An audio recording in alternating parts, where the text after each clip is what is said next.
30 seconds to go. Class 1 and 2. Breezy day in Crosshaven. A lot of shenanigans at the starboard end here.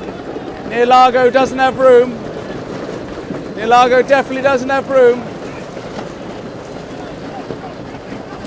Okay, it's all getting very tight. 7, 6, 5, 4, 3, 2, 1, gun. Okay, that's Jelly Baby, I would suggest.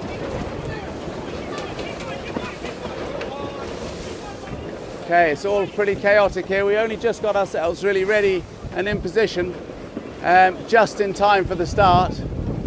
We've now got Jelly Baby coming around the other side of the boat. Oh, we've got Dan Buckley here as well. Comes Jelly Baby for the jibe here.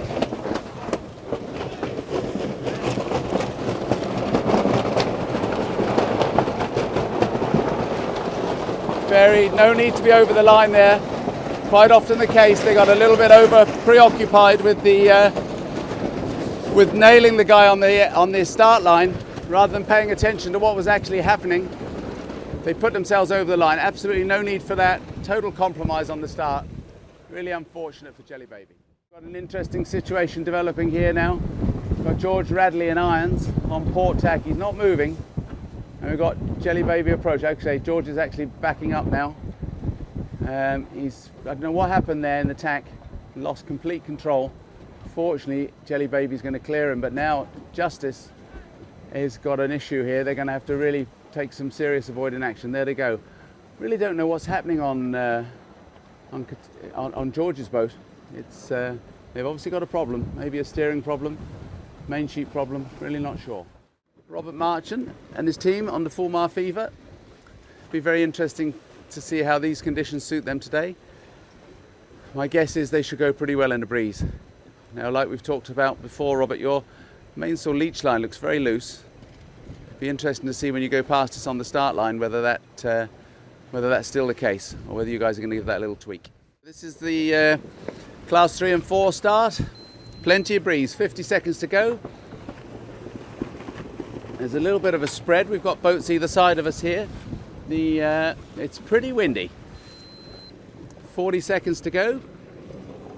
We're very late getting out to the racetrack today, so I'm a little bit behind on what's going on. Who have we got there? Looks like Magnet, I think. Got Magnet at the pin. 25 seconds to go. They're a little bit early. They need to come down the line here.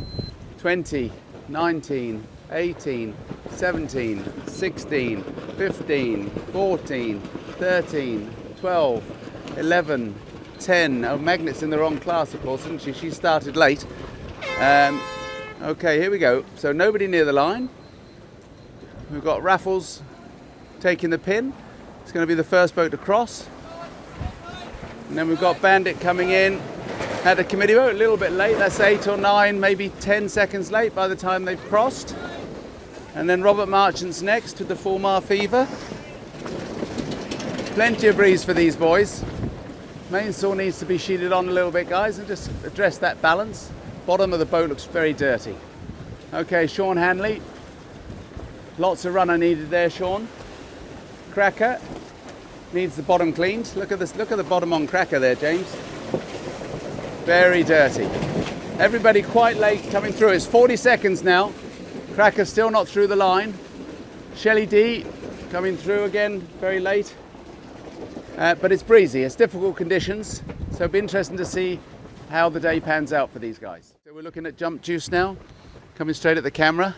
It's not sure of the true wind speed, but it's 20 knots anyway, is my guess, 18, 20. So Jump Juice is on a J3 by the look of things. Looking nicely under control. It's pretty gusty, as we're just seeing there, but the boat is looking nice and steady. They're sailing a triangle sausage course today. They've just done the triangle leg, and the second part of the reach was very tight, and it looks like it's very difficult to fly a spinnaker down that reach. And the first leg looks quite broad, so it makes it a challenging sail choice. But Jump looking comfortable enough. She's probably going to win this race. I think Freya's retired. Meridian's just retired, and that just leaves Jump Juice and Frank Doyle. And Frank is looking like he's got a bit of a problem there at the bottom mark. Spinnaker's come down, but they're not going upwind very quick. We've got Frank Doyle and the J112E coming towards us here. They're on their number 3 by the look of it. Look a little bit light on crew weight on the rail, but it is breezy. It's sort of 18, 20 knots, something like that on average. Just have a look. We're going to get a really close look at their setup as they go past here. Try and zoom out, James, as wide as you can. So the forestay is a little soft. Jib halyard a little soft, but it's a forestay mostly. Mainsail looks quite good. Generally a more backstay, I think, would really help that trim. So Jelly Baby, after an interesting start, we'll have to talk about that one, Kian, when we meet on shore. They've actually started to stretch their legs a little bit now. Number 3, full main, looking pretty good. Nice balance. Mainsail's nice and still. Be interesting to know what they've done with the rig. The forestay looks a little bit soft. Good bit of sag there in the forestay, but the boat is moving well, and they've got quite a good team on there. A little bit of overbend showing there in the mainsail now. Be interested to know what rig changes they made before this race started. So we've got Paul and Deirdre Tingle and the Alpaca team. They're a little bit far away from us here. We're fully zoomed in, but looking with my eyes and not looking through the camera lens, the boat looks nicely under control. Got their number 3 up there. The foot is flapping a little bit, and the mainsail leech line needs to be applied. I'm not sure what it is. Maybe there's an aversion in the local fleet to leech lines. Everybody seems very slow to pull them on. Can't really see, but definitely the foot line of the jib needs to be pulled, and the mainsail leech line. But the boat looking quite nicely under control. That number 3 is pretty new 3DI. Probably the first time it's been used in anger, so it'll be interesting to see what the guys think when we get ashore. So I think, okay, we're a long way away. I think that's Chancer to windward, the land 40, and then we've got Coracle closest to the camera with their number 3 up. Saw the boys flying their spinnaker. They look like we're going pretty rapid along the top reach, but second reach was too tight for a spinnaker, so nobody flew on there, but they're looking nicely under control. Mainsail is pretty still. Good bit of forestay sag. I'm not sure that's going to show in the debrief because they're too far away from us, but boat's looking nicely under control. Well sailed boat. So we've got Jump Juice now coming down the first run, looking a little bit more in control than they were down the second reach when they got into a spot of bother. Flying their S3 spinnaker, you can see actually showing up quite well. It's got heavy fabric in the edges, slightly lighter fabric in the middle, just to give that sail some real strength. Breeze looks like it's down a touch at the moment, and I think they're going to lay. I'm looking for the bottom market. I think they might lay down to it in one. It'd be really interesting to see. Here's Jelly Baby looking really nicely in control. A4, jib up. They can't furl. They've got no furling option, but they've left the jib up at this stage. I wonder if they're going to jibe with the jib up as well, which you would do. I mean, that's becoming more common practice now on Melges 32s, Melges 24s, all the little sports boats. The jib really helps to help keep the bow down, stop the boat rounding up when it's breezy. Still looks like a lot of backstay. I wonder if they've let the backstay go. A lot of mast bend there. But the boat looking very nicely under control. Perhaps a little more kicker maybe, just to keep the leech of the main down. And they have to be very easy, be very careful here not to over-ease the jib. It's a fine balance between the jib being too loose and upsetting the spinnaker, or being too tight and upsetting the spinnaker. But right now, really nice balance. So here comes Alpaca, Tingle family. Got their smaller, heavier spinnaker up and looking very nicely under control. They've done the same thing. Jib is up. So what that does, there's two things that does for you. That helps for the hoist of the spinnaker, which we've talked about. It also helps to keep the bow down a little bit. In conditions like this where it's so gusty, it means you don't spend much time on the foredeck and you don't have to go back up there and rehoist. Now, really interesting in that gust, you see how slack the forestay is. There's quite a bit of movement in that forestay, and there's big gusts coming on here as well now.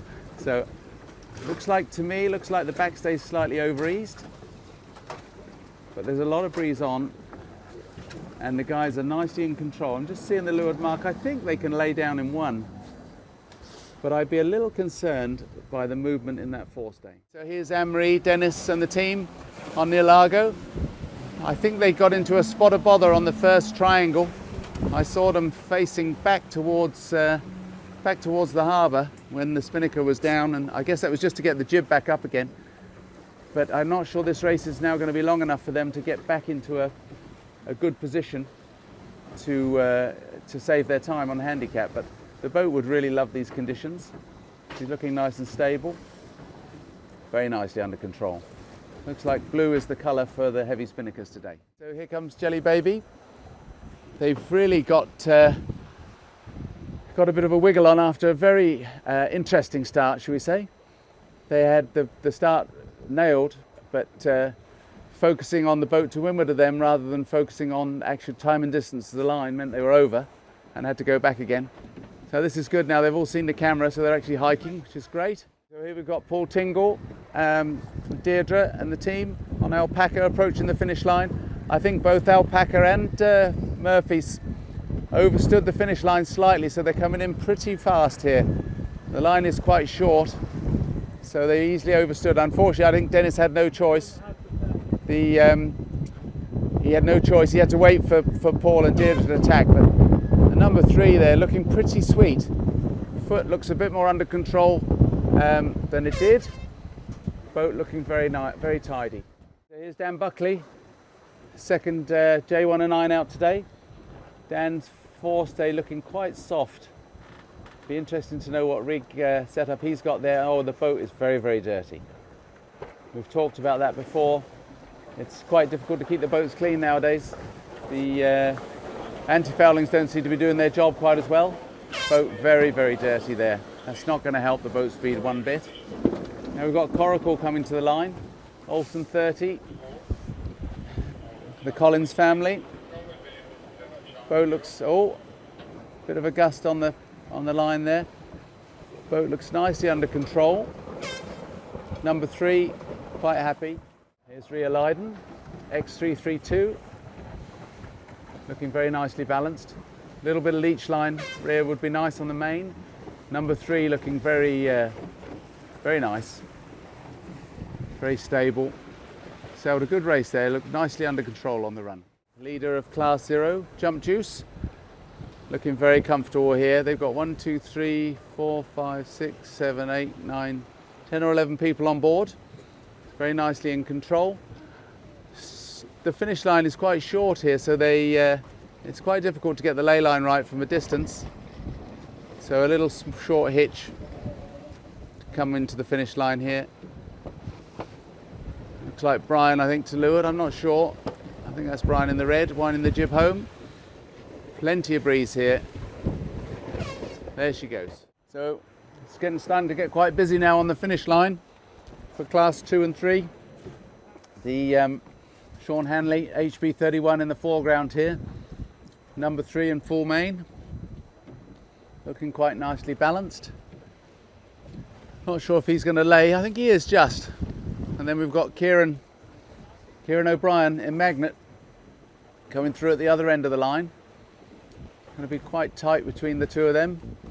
A little bit of overbend in the mast there for Sean. Here's Richard Leonard and Bandit.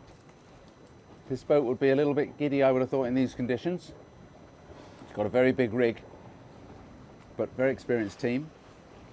Looking nicely under control there, number 3. Mainsail quite well bladed out. The backstay looks quite soft though, guys. I don't know how much backstay you would normally use, but certainly looking at the mainsail shape, you would have thought it could take a little bit more backstay. But you know, when you're when you're standing here, looking at the setup, it's always quite different to when you're on board. So Cracker, Dennis Byrne.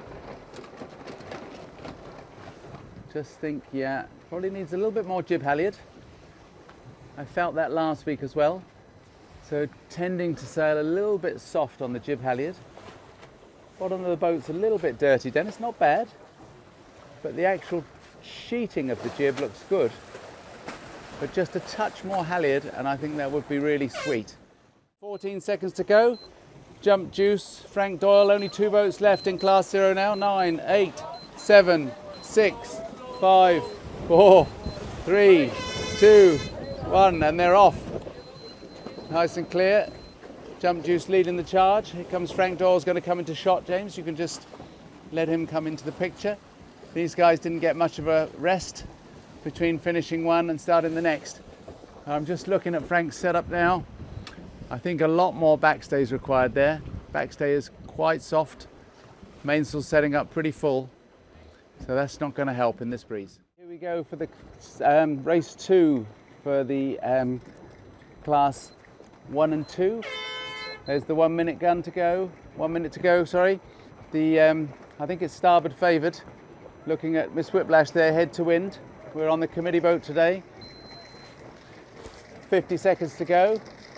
It's like Jelly Baby's lined up quite nicely. She needs to keep her bow up here. Oh no, she's going to be slightly compromised by the Artful Dodger, I think. This end's going to get very interesting here. Let's just look around to the right, James. And we'll see the tingles. Now Alpaca, 30 seconds to go. They're in a nice position. It's going to get very busy at our end here. So 25, 24, can the tingles bear away? They can. They've got coracle underneath them though, it's not going to help. 16, 15, 14, 13, 12, 11, 10, 9, 8, 7, 6. A lot of action, very close to line. We're not on the line here. 4, 3, 2, 1, gun. Okay, I'd say that might be Alpaca. Very hard to say. It's definitely not near Largo, but she is round. They get the main on hard now. They're going to be able to outpoint the people that started ahead of them. Near Largo, a little bit late, but a nice start. Just stay on them, James. Probably a bit of traveller up now. Ian will do that almost instantly, I'd say, to get that traveller up, and then she'll hold her lane. Breeze is down a couple of clicks now. Water's flattened out. And it's all looking a little bit more gentle, a bit more controllable. And I think that's Alpaca now turning back to restart. They're having to find their way through the fleet. This is not so easy. But they've made their, they've made their path through. Here they come. It's the little J80 there, Jedi, tacking away. Ernie Dillon, I think, on the helm today. Very awkward trying to start a boat of that size in with the big boys. But they're now making their way clear. Race 2, classes 3 and 4. 2 Sigmas lining up together. Got David Doyle to leeward, I think, on a number 3. And then we've got Flyover. David Marchant just to windward of him on either the 1 or the 2, I'm not sure. It's hard to tell from this angle. Richard Leonard looks like he's a little early. He's still got 30 seconds to go. He's going to come into frame here with the Bandit. He needs to, oh no, I think he'll be okay. He's got his bow down over the first Sigma. 20 seconds, 19, 18, 17, 16, 15, 14, 13, 12, 11, 10. No, looking good. Bandit needs to take a little bit of care here, but I'm sure they've got a good transit. We're not on the line. We're quite well back. I'd say that's all clear. That looked good. Lewis got the bow up very nicely there as the gun went. Really feels like the bias has changed a little bit off the line here. Dennis on cracker, not a bad start. If he can hold his bow up there, keep him off the Fulmar Fever, he's going to be in good shape. He's got nice clear air. So Dennis Murphy looking nicely in control of this race. He's got a big jump on the fleet here. I'm looking around from our lovely vantage point on spare time. I can't, oh there's Jelly Baby directly behind us. So Dennis got a really lovely jump on them. Boat looking lovely, nicely in control. Very quiet mainsail. On the heavy jib, just steaming almost directly upwind. Looks like to me like there's more breeze again at the windward mark. More breeze coming down the track, and I think the stronger it blows, the happier Dennis will be. So Dennis Byrne, they've dug the spinnaker out of the bilge this time. It's questionable now with this puff whether the breeze is actually as strong as it was in the last race where they chose not to fly the spinnaker, but it's up now and the little boat's flying along. A little bit of a shift there as this puff's coming on to Dennis. They're looking nicely in control. Here's Raffles looking nicely under control now. Tom Kirby. That's it, it's Tom, isn't it? Yeah, so Tom Kirby. Quite an eased vang on the mainsail. Boom is well up in the air, so that's going to make it a little unstable, but definitely the breeze has come up 4 or 5 knots and it's changing the game a little bit for some of these guys. Okay, we've got a lovely close-up view now of Alpaca. Looks like the guys are all hiking pretty hard, even though they probably can't see us. So Deirdre's moved to leeward just to have a little look at things. Breeze is up around 20 knots now, maybe a little bit more. The guys have switched. They were on their number 3 for the first race, and now they're on to their number 2. Fairness there, got the 2 and there's not in-hauled, which is actually a really good thing if it's this breezy. Same as before, no leech line on the main. It would be really nice just to quieten the leech of the mainsail down a little bit. The overall trim looks okay. It might be a little bit firm in the head. Top tail's a little bit stalled. And when you don't in-haul the sail, you can't sheet it quite as hard. Here's Jump Juice cruising down the run. We've got sort of 17, 18 knots, something like that now. They've gone to their big spinnaker. Yeah, they have. That's the S2. They were very slow getting the spinnaker up. We weren't watching them right from the word go, but they had some issue there. But they're up and going now. Okay, Jelly Baby steaming past the committee boat. Looking lovely, under control there. Nice trim on the A4. And if we just turn slightly left here, James, we're going to see Jump Juice coming through the finish line. They've had a lovely day sailing, stretched out a few sails. Guys are even giving a wave to the camera. Well done, Jump Juice, very nice. Always Dave, always saying nice things about Dave Whittaker. Okay, here's Coracle. They must be enjoying this now. Quite a big spinnaker. It's not their biggest, this is their slightly smaller area sail, slightly heavier, so they're nicely in control. I guess they're getting close to the jibe point. Don't know if we're going to get to see that on camera, but they're sailing well. Not sure if these conditions are suiting them perfectly. I'm sure they'd like a little bit more wave to get them going downwind, but they're looking pretty good. Dennis and Anne-Marie and the gang near Largo. These conditions suit this boat down to the ground. They've absolutely motored off, and we saw some very nice spinnaker handling as well.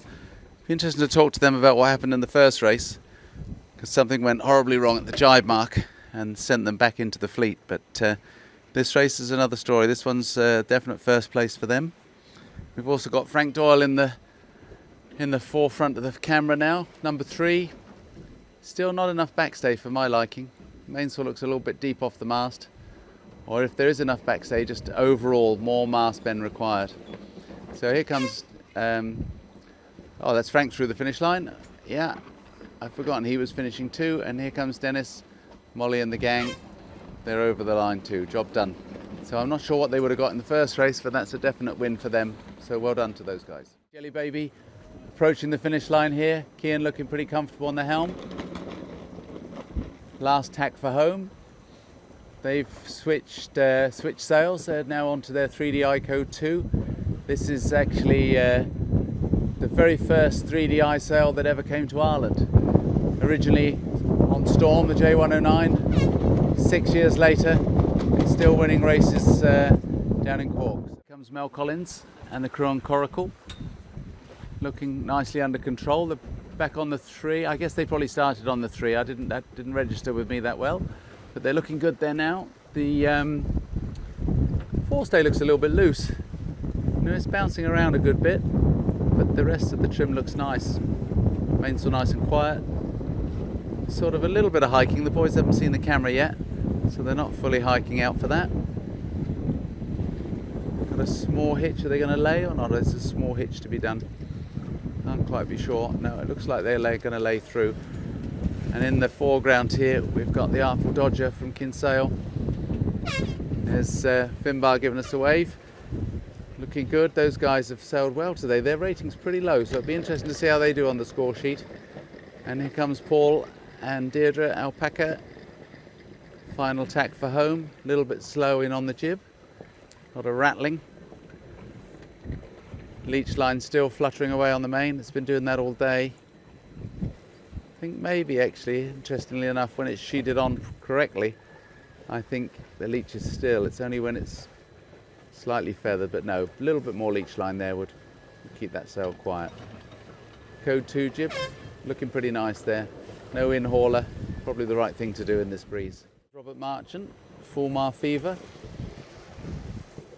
Looking quite okay. I think the spinnaker pole's a little bit high. That's the first thing that springs to mind when I look at the sail. Obviously they've lost control of it now in this little puff. But yeah, the outer end of the pole looks a little bit high. Sail's not really sitting square in the boat.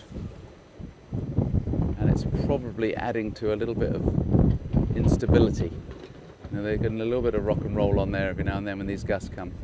So yeah, if that was me, I think I'd be flying that outer end of the spinnaker pole a little lower. Just get the whole sail down. If you look at the head angle, the way the head's coming off the mast, it's nearly above 90. So the whole spinnaker is just a little bit too high. Sean Handley, the Lewis team. Just get a little bit of a look at his setup last time. He had a little bit of overbend shown on the mainsail. I'm not seeing that quite so much this time. Boat's looking quite, yeah, there's a good bit of mast bend there. Boat's looking quite comfortable. Got a good number of crew. 7 guys on the rail. Nicely under control. Be interesting to see how they do on the results. I think they're more comfortable in this sort of breeze than they are in the light stuff. Robert Marchant, full Mar Fever. I think looking at the rating numbers, I think he's going to win this race. Looking at his number 3 there, looks pretty deep actually, Robert. Very interesting. Quite full off the entry. Looks pretty fresh. The guys are looking good though. I wonder if the boat is really dirty underneath or whether that's just the anti-fouling. But it looks dirty to me, but I might be wrong. Anyway, the guys have done well. They're comfortably ahead. There's Robert's brother coming into view now on the Sigma. I think he is going to end up 3rd, I reckon. And Bandit, Richard Leonard, little Bolero, is going to beat him. I'm looking at the times here. Yeah, so Bandit's rating is 881 and flyover is 914. Yeah, so Bandit 2nd, I would think, and probably flyover 3rd. Flyover on the number 1 now, demonstrating the fact that the Sigma can really carry its sail upwind, even in a big breeze. The boat looks pretty comfy there on the number 1. So this, I think this is David Doyle and the guys on Musketeer, Sigma 33. I think they've got the same problem last time we talked about this, is that their halyard, jib halyard is a little loose. Maybe a little bit of leech line on the jib wouldn't go amiss as well, just to stabilise that whole thing. Shape looks pretty good though, just needs a little bit tighter on the halyard. Probably more backstay as well, just to help flatten that mainsail. Dennis Byrne on Cracker. I'd say they've had a lovely day on the little TS250. But like a lot of the boats today, if you just look here, the mainsail leech line, it's not very difficult to pull that on. It helps stabilise the whole sail, keep the sail plan a little bit quieter. Same with the jib, low down just in the lower panel of the jib, every now and then in the big gusts, and a little tremble on the leech. Probably a touch more jib halyard as well, wouldn't go amiss. But when she's on angle and everything's just right, the boat is steaming along quite nicely, so it's looking pretty good.